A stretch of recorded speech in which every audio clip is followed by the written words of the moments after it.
Hello everyone, welcome to back Ved nursing classes. आज हम इस वीडियो में डिस्कस करने वाले हैं नर्सिंग रिसर्च एंड स्टैटिस्टिक्स से रिलेटेड एमसीक्यूज बेस्ड क्वेश्चन जो प्रीवियस ईयर में क्वेश्चन पूछा गया है एंड कुछ इंपॉर्टेंट क्वेश्चन इस वीडियो में लिए गए हैं जो आपके एम्स नॉर्सेट में क्वेश्चन पूछा जा सकता है। ये आपका नर्सिंग रिसर्च एंड स्टैटिस्टिक्स से रिलेटेड 3 या 4 क्वेश्चन आएंगे एंड आपका नर्सिंग एजुकेशन हो गया, नर्सिंग एडमिनिस्ट्रेशन एंड मैनेजमेंट से रिलेटेड।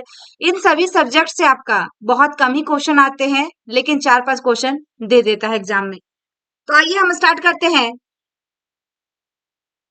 यहाँ पे देखिएगा फर्स्ट क्वेश्चन जो लिया गया है, the terminology use to explain the number of subjects required to participate. क्या है आपका? Required to participate in a study decline during a course of the project।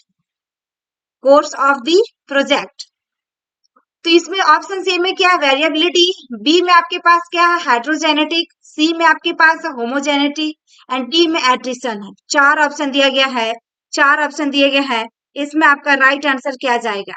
Right answer इसमें आपका क्या होगा? यहाँ पे क्वेश्चन में बोला गया है कि टर्मिनोलॉजी यूज किया जा रहा है। कौन सी टर्मिनोलॉजी को यूज किया जाए? Explain the number of subject को एक्सप्लेन करने के लिए required to participate in a study decline. क्या हो रहा है? डिक्लाइन कर दे रहा जो भी रिक्वायर्ड है ड्यूरिंग का कोर्सेज ऑफ द प्रोजेक्ट के समय। तो राइट आंसर इसमें क्या होगा आपका? ऑप्शन डी आएगा, एट्रिशन आएगा। Option D is correct answer. यहाँ पे एट्रिशन मीन्स क्या बताया है? वेयरिंग अवे और progressive loss of data in research. It occurs when cases are lost from a sample over time or over a series या फिर sequential process, जिसमें से sample attrition is या commonly expected जो किया जाएगा in या longitudinal studies या फिर experimental studies में, या फिर आपका experimental studies में।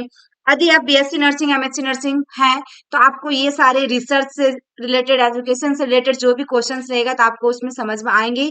जीएनएम में ये सिलेबस था नहीं, सैम्पलिंग वगैरह या फिर रिसर्च, तो जीएनएम वाले लोगों के लिए थोड़ा सा प्रॉब्लम आएंगी। लेकिन आपको पूरे वीडियो को देखना है, पूरे वीडियो के अंत तक बने रहना है कि कौन कौन सी क्वेश्चन आपका प्रीवियस ईयर में पूछा गया है। तो राइट आंसर इसमें क्या हुआ? ऑप्शन डी हुआ, एट्रिशन। इसका मीनिंग पूछेगा तो आपको ये याद रखना, आपका वियरिंग अवे या फिर progressive loss of data in research में। ठीक है, नेक्स्ट क्वेश्चन है, the subject in a research study behaves in a particular manner because they are aware that they are being observed। this is called ये आपका क्या कहलाएगा?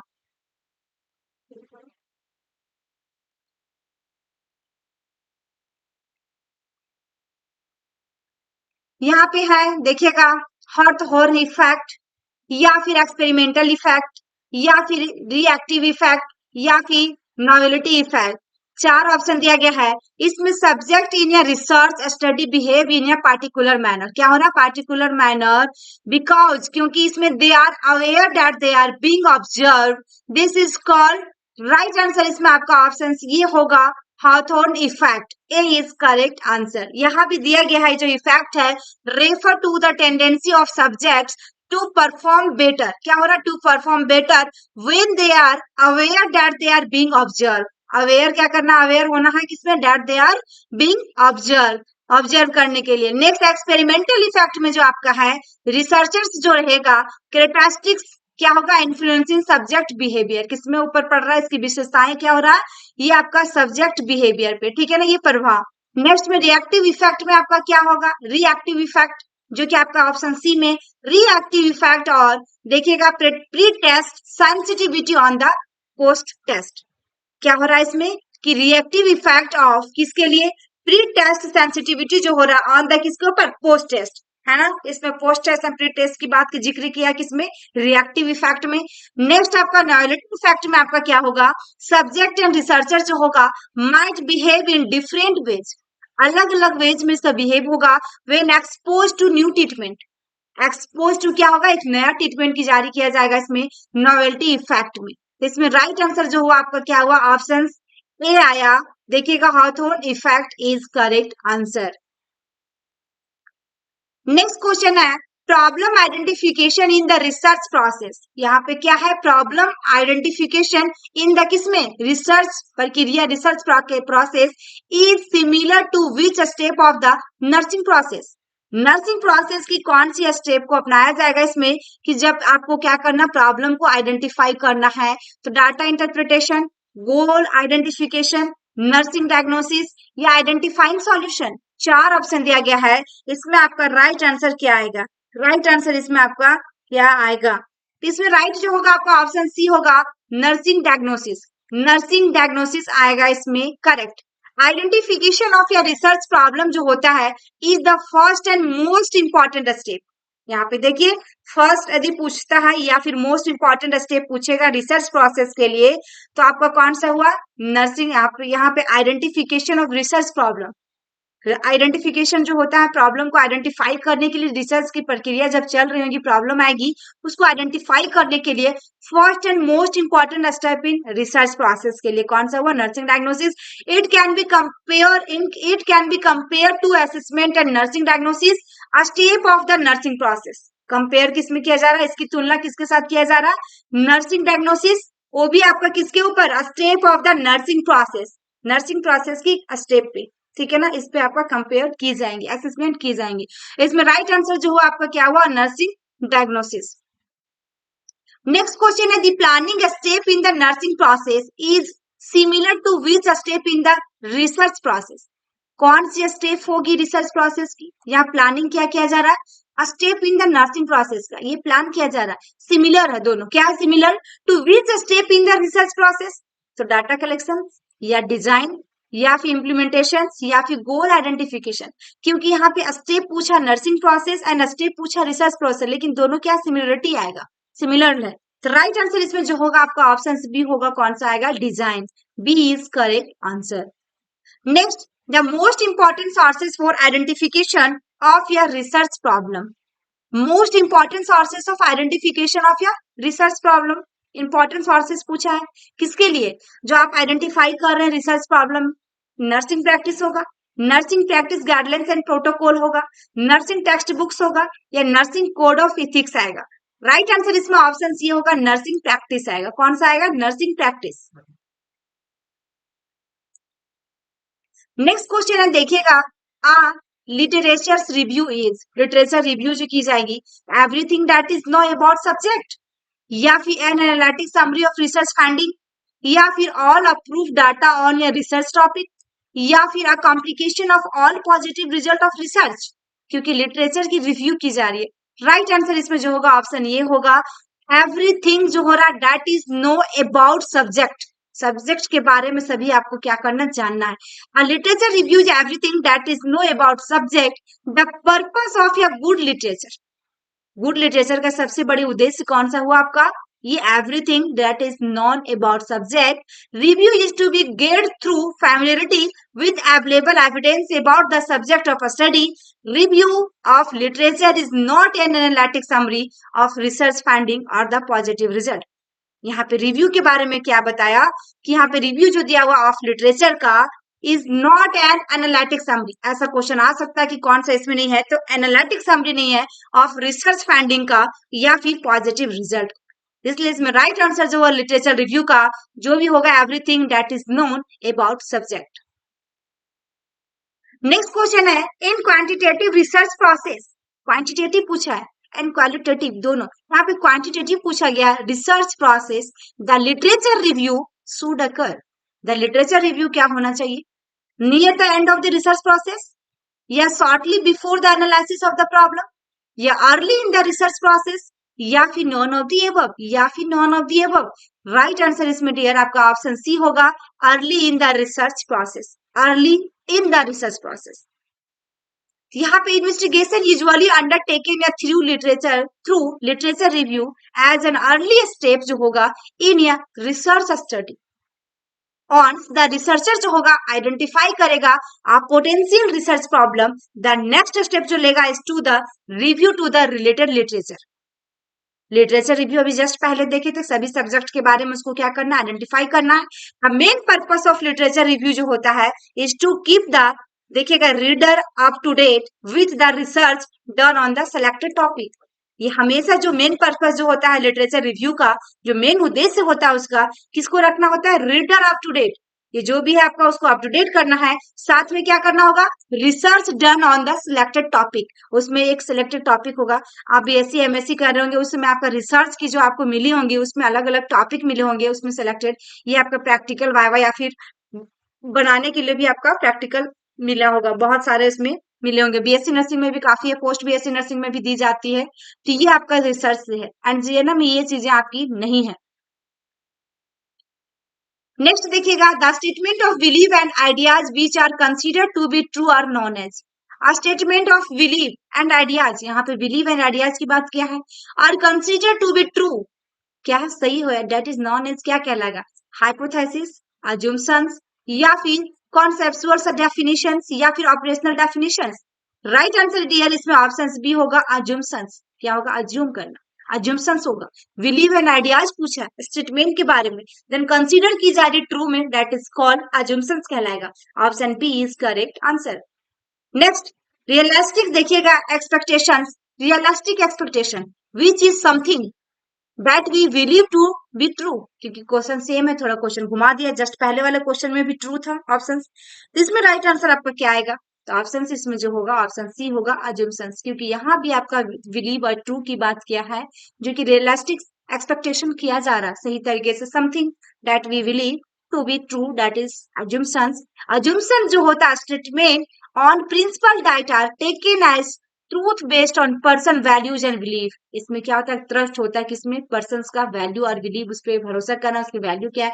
In simple term में देखा जाए, statement that is taken for, देखिएगा, granted और are consider to be true even through they have not been actually आपका साइंटिफिकली टेस्टेड और वैलिडेटेड। यहाँ पे क्या बताया कि इन सिंपल टर्म में यदि देखा जाए तो जो भी स्टेटमेंट दिया जा रहा है ग्रांटेड और कंसीडर टू बी ट्रू होना चाहिए, सही होना चाहिए। इवन थ्रू, यहाँ पे even through they have not been actually, लेकिन साइंटिफिकली क्या होना चाहिए, टेस्टेड होना चाहिए, वैलिडेटेड होना चाहिए, सही तरीके से उसको टेस्ट करना होगा और वैलिड भी होना चाहिए।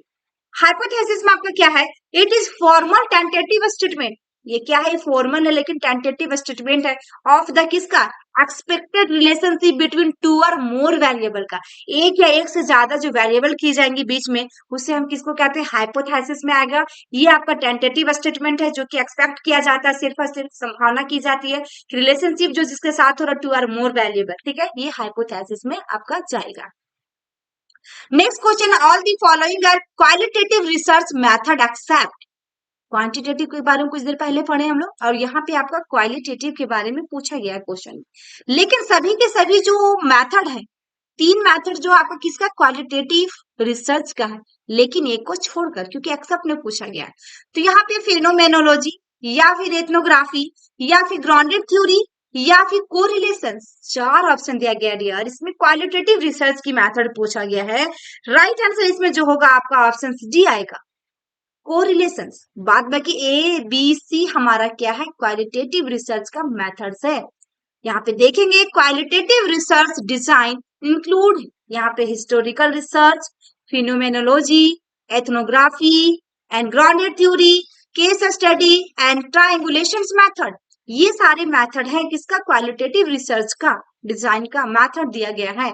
लेकिन आपका कोरिलेशन रिसर्च जो है आपका क्वांटिटेटिव कह दिया, वेरी वेरी इंपॉर्टेंट, यहाँ पे देखिएगा, समझने वाली बात है कि आपका कोरिलेशन जो आ रहा है किसमें आ रहा है, क्वांटिटेटिव के अंदर आ रहा है। Non experimental research which involve the study of two variables के बीच में एंड देयर कोरिलेशन विथ किसके साथ, is other in natural setting के साथ, is other in natural setting, तो कोरिलेशन आपका क्वांटिटेटिव में आया।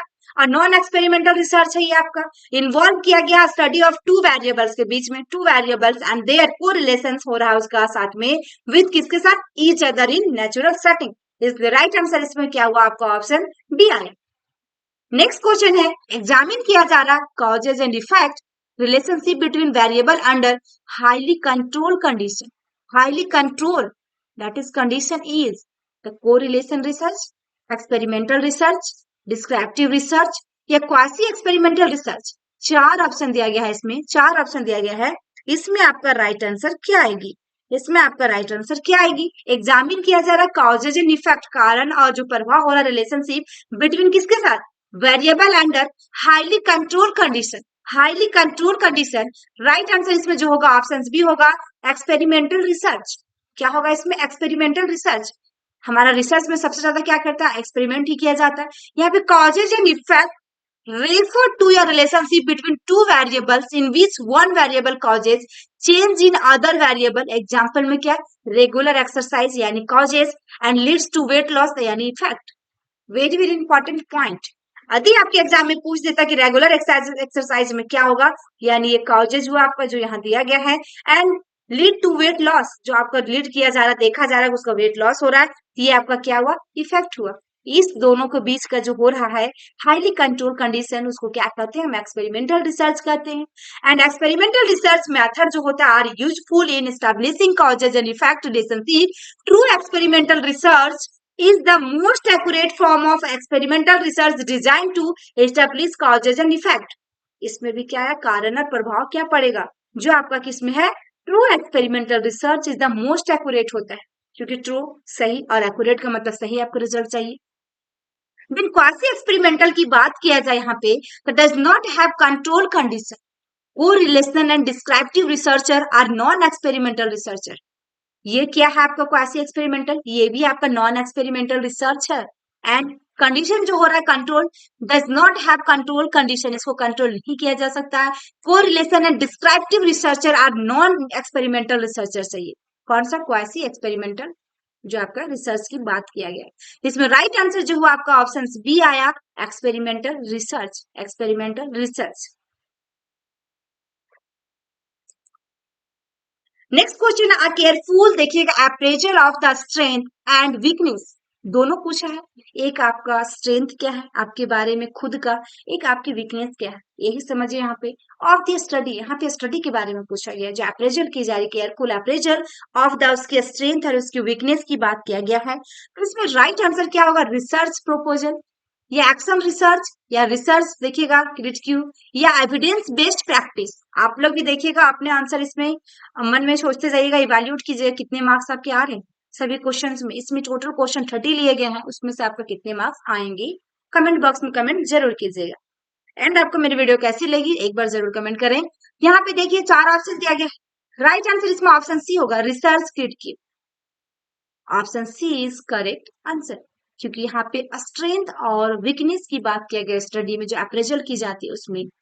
Research critic is a systematic way of objectively reviewing a research study to highlight both its strength and weakness।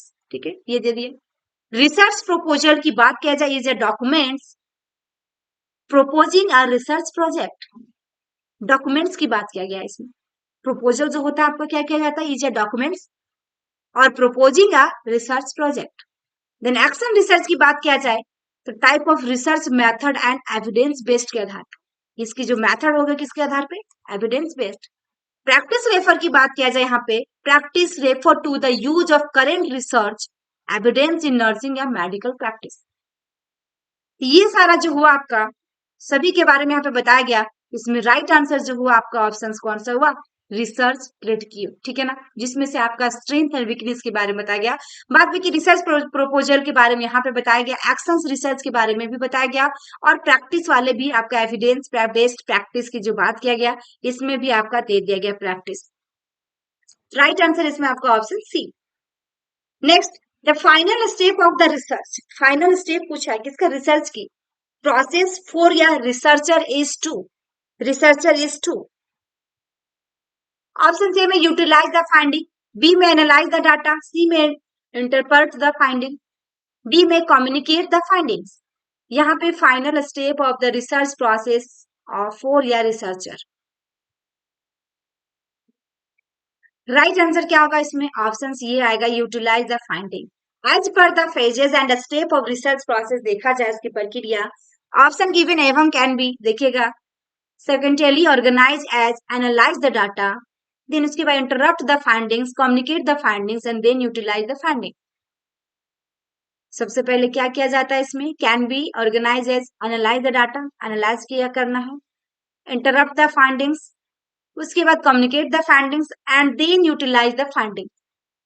ठीक है, तो यहाँ पे फाइनल स्टेप की बात किया गया है, तो राइट आंसर आपका क्या हुआ? ऑप्शन ए आया utilise the finding. Utilise of the research finding is the final step of a researcher can do.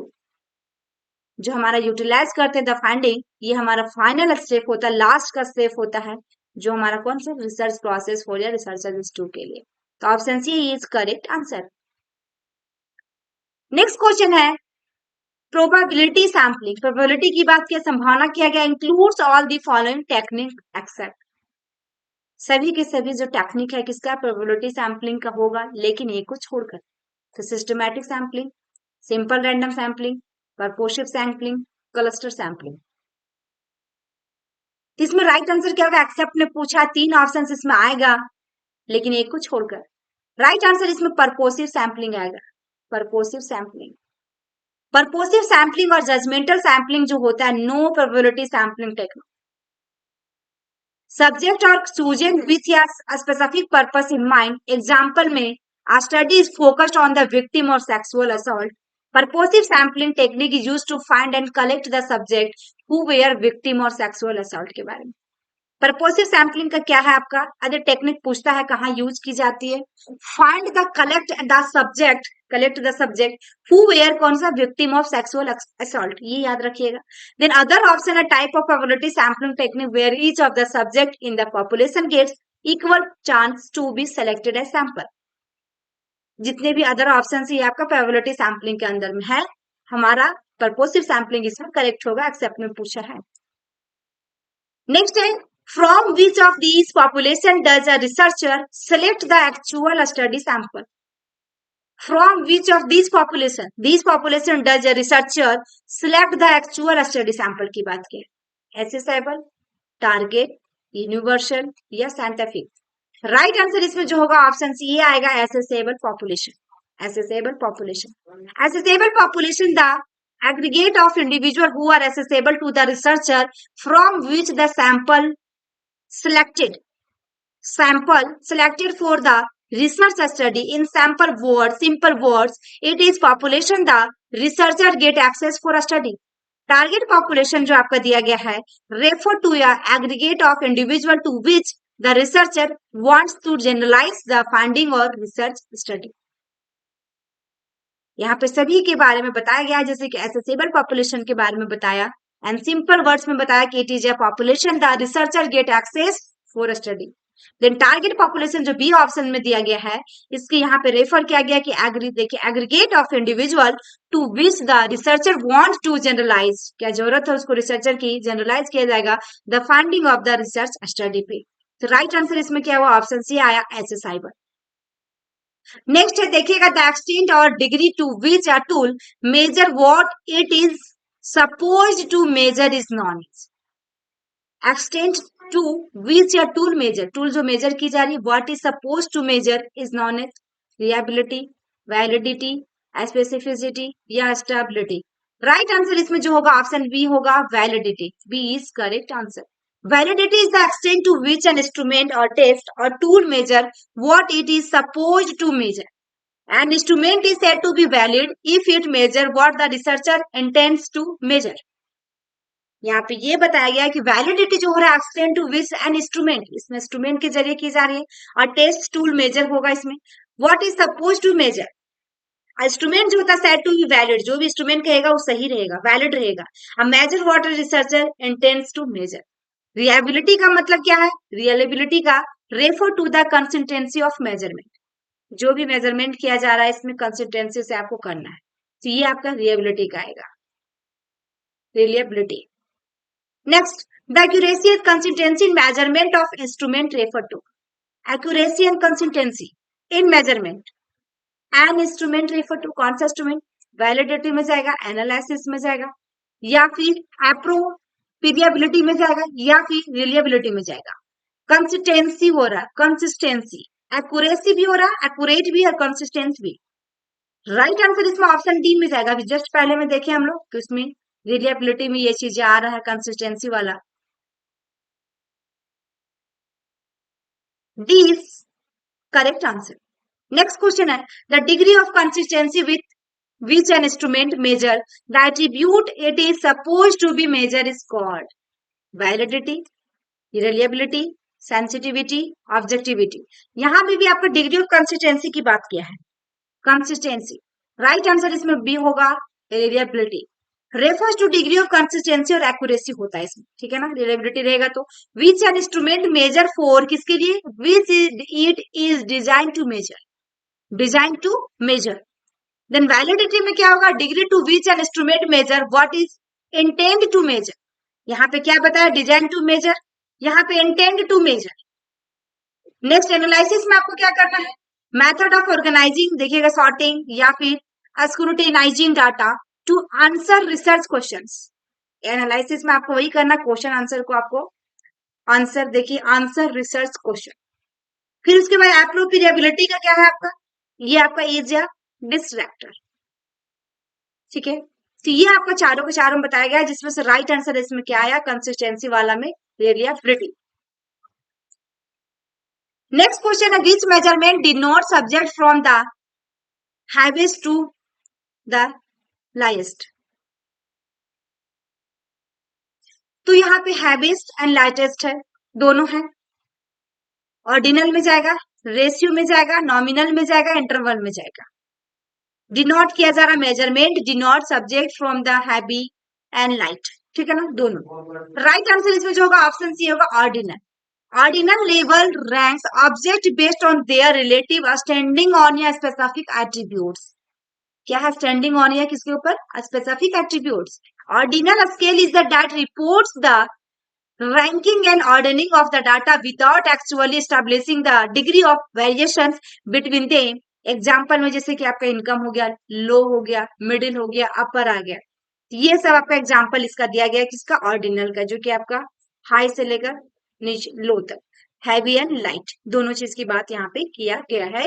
तो राइट आंसर इसमें क्या हुआ, ऑप्शन सी हुआ, ऑर्डिनल। नेक्स्ट क्वेश्चन है, which of the following is an example of, देखिएगा, dichotomous variable. तो इसमें as होगा, जेंडर होगा, या फिर एजुकेशनल स्टेटस आएगा, या ऑक्यूपेशन आएगा। एग्जाम्पल पूछा है डाइकोटोमस वेरिएबल्स का, राइट आंसर इसमें जो होगा ऑप्शन बी होगा, जेंडर। इसके एग्जाम्पल में पूछा तो क्या होगा, जेंडर है। Dichotomous variables is a nominal variable that have only two categories, सिर्फ और सिर्फ दो कैटेगरी और वैल्यू में किया गया है। अमंग दे गिवन ऑप्शन, जैसे gender has only two categories, जैसे मेल एंड फीमेल में, सिर्फ और सिर्फ मेल और फीमेल में। एज जो कंट्रीब्यूट कंटिन्यूअस होता है, क्वांटिटेटिव जो है आपका age, variable which can take any number of values, take any क्या लिया जाता है, नंबर ऑफ वैल्यूज कैसे एज में। एजुकेशनल स्टेटस में क्या की जाएगी, ये ऑक्यूपेशनल और consider categorical variable but can take more than two values. यहाँ पे सिर्फ और सिर्फ एज में क्या था, नंबर ऑफ वैल्यूज, लेकिन इसमें एजुकेशनल स्टेटस में मोर देन टू वैल्यूज, दो से भी ज्यादा हो सकते हैं। क्लू जैसे कि टी मीन्स क्या है आपका, टू, जिसमें से आपका जो है आपका dichotomous variables have only two label in the category, ये सिर्फ और सिर्फ दो ही लेबल कैटेगरी में आपका ये होगा, जिसमें से आपका मेल और फीमेल आया, जो आपका सिर्फ और सिर्फ जेंडर पे है, ठीक है ना। यदि मेल फीमेल भी रहता तो राइट आंसर उसमें ही होता। तो इसमें आपका ऑप्शन कौन सा आया, बी।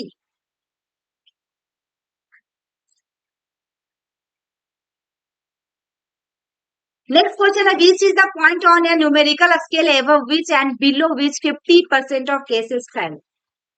न्यूमेरिकल स्केल्स की बात किया जा रहा है, एबव विच एंड बिलो, क्या हो रहा है, numerical scale above and below which 50% of cases fail हो जा रहे हैं। सेंट्रल टेंडेंसी में, मोड में हो जाएंगे, मीडियन में हो जाएंगे, या मीन में हो जाएंगे, mean mode median.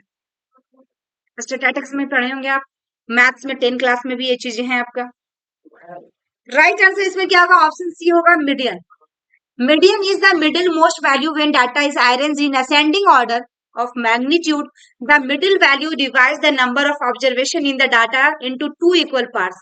M is equal to क्या, n plus half हो, जो भी फॉर्मूला के हिसाब से आप निकालते होंगे उसमें। तो यहाँ पे मीन का मतलब क्या, most commonly use, it is sum of all the values divided by number of values. Mean का मतलब यहाँ पे क्या बताया कि मोस्ट कॉमनली यूज जो किया जाता है, सम ऑफ ऑल अदर वैल्यूज, दोनों क्या बराबर रहेगा, जितना भी रहेगा, डिवाइडेड क्या करना है, नंबर ऑफ द वैल्यू से डिवाइड कर देना है। मोड में आपका क्या होगा, वैल्यू जो रहेगा विच है हाईएस्ट फ्रीक्वेंसी में रहेगा, क्या रहेगा, हाईएस्ट फ्रीक्वेंसी में। नेक्स्ट मीन में जो रहेगा आपको क्या रहेगा, mean median and mode are the parameters of the central tendency. ये क्या है? सेंट्रल टेंडेंसी का पैरामीटर है। कौन कौन? Mean, median and mode. Right answer इसमें अब क्या है? वो ऑप्शन सी हुआ, मीडियन। यहाँ पे राइट आंसर क्या हुआ? मीडियन, क्योंकि यहाँ पे above which and below which 50% of cases fell, तो option C is correct answer, median. Next question है, the value of highest frequency in the data is.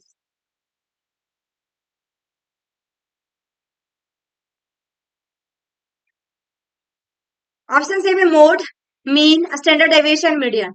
Right answer इसमें ऑप्शन सी होगा, mode. Mode is the number which appears most often, highest frequency होता है in the set of number के लिए। जब number set किया जाता है तो हाईएस्ट फ्रीक्वेंसी कौन सा होगा? आपका मोड आएगा। नेक्स्ट है, spread of dispersions is expressed by, a spread of dispersions is expressed by mean, SD, mode, median। चार ऑप्शन दिया गया है, चार ऑप्शन दिया गया है इसमें। राइट आंसर इसमें क्या आएगा? ये भी क्वेश्चन आपके एम्स में पूछा गया है, 2018 में क्वेश्चन पूछा हुआ है आपको।